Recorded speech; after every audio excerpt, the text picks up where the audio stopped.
भाइयों, बुजुर्गों, नौजवानों और अजीजों, अस्सलाम वालेकुम व रहमतुल्लाहि व बरकातुहू। ये वक्त किसी तवील गुफ्तगू का नहीं है। मैं दो तीन बातें कहने के लिए आपके दरमियान में हाजिर हुआ हूँ।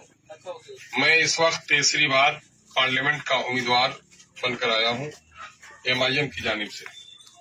आपको याद होगा 2014 में मैं भाजपा से अलग करके नीतीश कुमार जी को, तब मैं जदयू का कैंडिडेट बना था। लेकिन जो ही मुझे एहसास हुआ कि नीतीश कुमार जी भाजपा से पेंगे बढ़ा रहे हैं, तो मैंने रिजाइन कर दिया था। और उस वक्त नीतीश कुमार जी से मेरा मुआहदा ये था कि अगर मैं MP जीत जाता हूं तो अच्छी बात है, नहीं भी जीतूंगा तो वजीर बनाया जाऊंगा। मैंने वजारत की भी परवाह नहीं की, अपनी सीट की कुर्बानी दे दी। 2019 में मेरा हक बनता था, लेकिन 2009 में 19 में उस वक्त जबकि मौलाना का इंतकाल हो गया, कांग्रेस ने और राजद ने मुझे यहां से अपना टिकट देना चाहा, लेकिन मैंने उसका टिकट लेने से इनकार कर दिया और मैं 2019 में हार गया। आपके दिल में ये बात होनी चाहिए कि इस वक्त सरकारी पार्टी का बड़ी पार्टियों के टिकट के लिए लोग दौड़ लगाते हैं, लेकिन मुझे टिकट दिया गया तो मैंने टिकट फेंक दिया। टिकट देने की गुजारिश की तो इनकार कर दिया। आखिर वो कौन सा जुनून है जिसकी बुनियाद पर मैं MIM को लेकर आया हूँ? मेरे भाइयों, मैं सिर्फ MP का इलेक्शन लड़ने नहीं आया। MP मुझे बनना होता तो उन पार्टियों का टिकट देकर मैं कब का MP बन गया होता। मैं दरअसल ये सोच देख रहा हूँ कि बिहार में मुसलमानों की हालत सबसे खराब है। सीमांचल के लोगों के साथ इन जालिमों ने बड़ी नाइंसाफी की है। दिल्ली और पटने में बैठे हुए बेईमानों ने हमारी हकमारी की है और पूरी बिहार की राजनीति जाति पर आधारित हो गई है। जादव को कुर्सी मिली, जादवों को ऊपर उठाया। कोयरी कुर्मी को कुर्सी मिली, कोयरी कुर्मी को उठाया। जिसकी अपनी पार्टी हुई वो सारे लोग तरक्की कर गए, जिसकी अपनी पार्टी नहीं हुई वो तरक्की नहीं कर सका। इसलिए मैंने ये सोचा है कि मैं MP का इलेक्शन ही नहीं लड़ूंगा, बल्कि अपनी जमात भी खड़ी करूंगा। बच्चा यतीम खालू मामू के मरने के बाद नहीं होता। बच्चा जब भी यतीम होता है बाप के मरने के बाद यतीम होता है। जिस तरह बाप के मौत से बच्चा यतीम हो जाता है, जिस कौम का कोई अमीर नहीं, जिस कौम की कोई जमात नहीं, वो कौम भी ऐसी यतीम हो जाती है। आपको पता है इस वक्त मुसलमानों के साथ कितना जुल्म हुआ है। अभी जाति आधारित गणना हुई है, उसकी रिपोर्ट मैं आपके सामने में लेकर आया हूँ। उस रिपोर्ट में आप देख लीजिए, बिहार की आबादी 13 करोड़ की हो गई है। 13 करोड़ में 2 करोड़ 31 लाख आबादी मुसलमानों की है। 18% आबादी मुसलमानों की है। सरकारी नौकरियां 20.5 लाख है। 20.5 लाख नौकरियों में मुसलमानों की हिस्सेदारी होती है 3,68,000। लेकिन इन बेईमानों ने हमको सिर्फ 1,73,000 नौकरी दी। 1,95,000 नौकरी से हमको महरूम रखा। मेरे भाई, अगर 1,95,000 लोग सरकारी नौकर होते तो 5 से 6 हजार लोग आपके जिला में सरकारी नौकरी में होते। उसमें 2-4 हजार आपके बेटे भी होते, 2-4 हजार फैमिली बढ़ती। आपको गुलाम बनाया गया है, इसलिए हमने अपनी पार्टी खड़ी की है। और अल्हम्दुलिल्लाह जिन लोगों ने भी पार्टी की, यादवों ने पार्टी खड़ी की, यादव की हालत अच्छी हुई है। मुसलमानों ने केरल में और तेलंगाना में अपनी पार्टी खड़ी की है, उनकी हालत अच्छी हुई है। इसलिए आइए, सिर्फ हमें वोट देकर MP नहीं बल्कि अपनी क़यादत को खड़ी कीजिए। जो लोग 2 और मेरे मुकाबले में हैं, वो लोग डॉक्टर जावेद साहब हैं। डॉक्टर जावेद साहब, आपको मालूम है पार्लियामेंट में क्या जिम्मेदारी होती है लोगों की? पार्लियामेंट के मेंबर की 4 बुनियादी काम है। हमारे यहाँ 90-99 लोगों को मालूम नहीं है क्या काम है। पहला काम यह है कि वो कानून बनाए मुल्क के हित में, अपने जनता के हित में, अपने क्षेत्र के हित में। अगर उसके खिलाफ कोई कानून बनता है तो उसकी मुखालिफत करे। कभी आपने देखा कानून के मामले में लड़ाई करते हुए? नहीं देखा होगा। दूसरा काम होता है टैक्स के पैसे से जो विकास का कार्य होता है, उस विकास कार्य में अपने क्षेत्र को हकदार बनाना, और कभी भी विकास के लिए भी इसने लड़ाई नहीं लड़ी है। तीसरा काम यह होता है कि सरकारी पॉलिसी को, वेलफेयर की पॉलिसी को, लोगों के भलाई के काम को DM से लेकर सेक्रेटरी से लेकर पंचायत लेवल तक जमीन पर उतारना, उसके लिए भी शख्स ने कभी कोशिश नहीं किया। चौथा काम है अपने जनता के दरमियान में कानूनी, समाजी, अखलाकी बेदारी पैदा करना और बुरे कामों से रोकना। ये भी नहीं किया है। क्या इस चारों काम में कोई काम किया है जिसमें पास हो सकता है?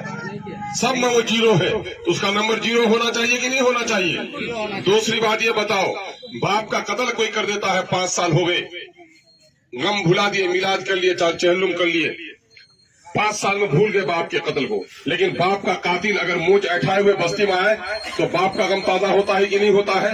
बताओ, बाप का वो कातिल बस्ती में आए तो कुर्सी में बैठने दोगे कि गर्दन पर हाथ रखोगे? बोलो क्या करोगे? गर्दन बात। अगर बाप से रिश्ता है, अगर गैरत बाकी है, यकीनन है कि बाप के कातिल से बदला लोगे। ये बताओ, बाबरी मस्जिद तोड़ी किसने? फूल वालों ने तोड़ी कि नहीं तोड़ी?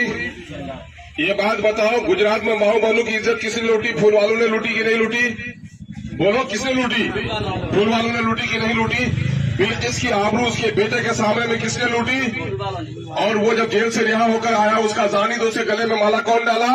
फूल वाले ने डाला कि नहीं डाला? ये बताओ, अभी पूरे मुल्क में नफरत हिंदू और मुसलमानों में किसने फैलाया? फूल वालों ने फैलाया कि नहीं फैलाया? ये बताओ, नमाज पढ़ते हुए हमारे नमाजी को लात मारा, ये फूल वालों की करतूत है कि नहीं है? ये बात बताओ, तलाक बिल पर हमारे मौलाना मरहूम को बोलने नहीं दिया और हमारी शरीयत पर हमला किया, ये काम फूल वाले का है कि नहीं है? तो क्या उस फूल वाले को अपने बस्ती में चैन से आने दोगे? अगर गैरत बाकी है तो शायद नहीं आने दोगे। ये तीर नहीं, तीर को तीर समझना भूल है, हकीकत में ये नरेंद्र मोदी का फूल है, समझे? इसलिए अब तय कर लो, फूल नफरत का अपने चमन में कभी खिलने नहीं देंगे, तीर दुश्मनी की अपनी बस्ती में कभी चलने नहीं देंगे। किशनगंज के जन ने खाई है कसम, दलालों को नेता कभी बनने नहीं देंगे, मीर जाफर को नेता कभी बनने नहीं देंगे।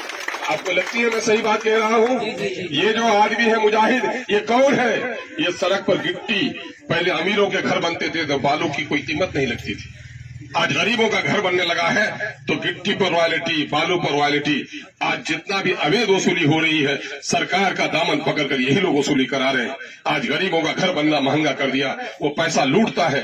घर में 50 टेलर आपका वसीम आया, 50 टेलर से 50,000 की वसूली हुई और गांव के 4 दलाल को 500 रुपया करके दे दिया, तो चौक में जिंदाबाद जिंदाबाद कर रहा है। कौम को लूट कर जो जिंदाबाद जिंदाबाद करता है, ऐसे लोगों को सबक पढ़ाना आपकी जिम्मेदारी है। ये करेंगे कि नहीं करेंगे? ये बोलो ईमानदारी से। कहीं भी जुल्म हो रहा हो, हाफिज रिजवी को मारा जाए, फैलू खान को मारा जाए, हाफिज जुनेद को मारा जाए, आवाज अवैसी उठाता है कि नहीं? सीए का काला कानून के खिलाफ अवैसी ने आवाज उठाई कि नहीं? अवैसी जब पार्लियामेंट में बोलता है तुम्हारा सीना चौड़ा होता है कि नहीं? गर्दनें ऊंची होती है कि नहीं होती है? तुम्हारी आवाज उठाता है कि नहीं उठाता है? तो बोलो, जो दरख्त फल दे उसके जड़ में पानी दोगे या कुल्हाड़ी चलाओगे? पानी दोगे। मुझको वोट दोगे तो मजबूत कौन होगा? अवैसी। और बीजेपी वालों को वोट दोगे तो कौन मजबूत होगा? मोदी को मजबूत करोगे। कांग्रेस को वोट दोगे तो नस्लों का नुकसान होगा। इसलिए मैं गुजारिश करने आया हूं मेरे भाइयों, मेरे खिलाफ ये कांग्रेस के लोग, ये राजद के लोग, ये जदयू के लोग, भाजपा के लोग बहुत दुश्मनी करेंगे। वो चाहते हैं कि मुसलमानों का वोट गुलाम बनकर रहे, इनकी आवाज नहीं उठ सके। अब तो ईमान किसी की गुलामी नहीं, महल में किराए के नहीं, अपना अलग झोपड़ी बनाना चाहता है, अपनी अलग पार्टी बनाकर आपके नस्लों के इंसाफ की लड़ाई लड़ रहा है। आइए एक मरतबा हमें साथ दीजिए। बहुत बहुत शुक्रिया। अस्सलाम वालेकुम। एक नारा लगा सकोगे आप लोग? बिल्कुल लगाएं सर। देखो, गुजरात से दंगे से पहले मुरादाबाद में हमारे सीने पर गोली किसने चलाई? कांग्रेस ने। मूर्ति कौन बैठाया मस्जिद में? कांग्रेस ने। ये बात बताओ, जदयू ने काला कानून में मोदी का साथ दिया कि नहीं? ये बात बताओ, नौकरियों में राजद भी हमको नौकरी छीनने में जिम्मेदार है कि नहीं? भाजपा तो हमको बर्बाद करना चाहती है, तो सबके दिल में खोट है कि नहीं? सबने दिया हमको चोट है कि नहीं? तो मैं जो जुमले दोहराता हूँ, जुमले में आवाज हो, बाजू में कुव्वत हो, पेशानी पे गुस्से की लकीरें हो। मैं बोलता हूँ, सबने दिया है हमको चोट, सबने दिया हमको चोट, बाजू उठाओ मौलाना।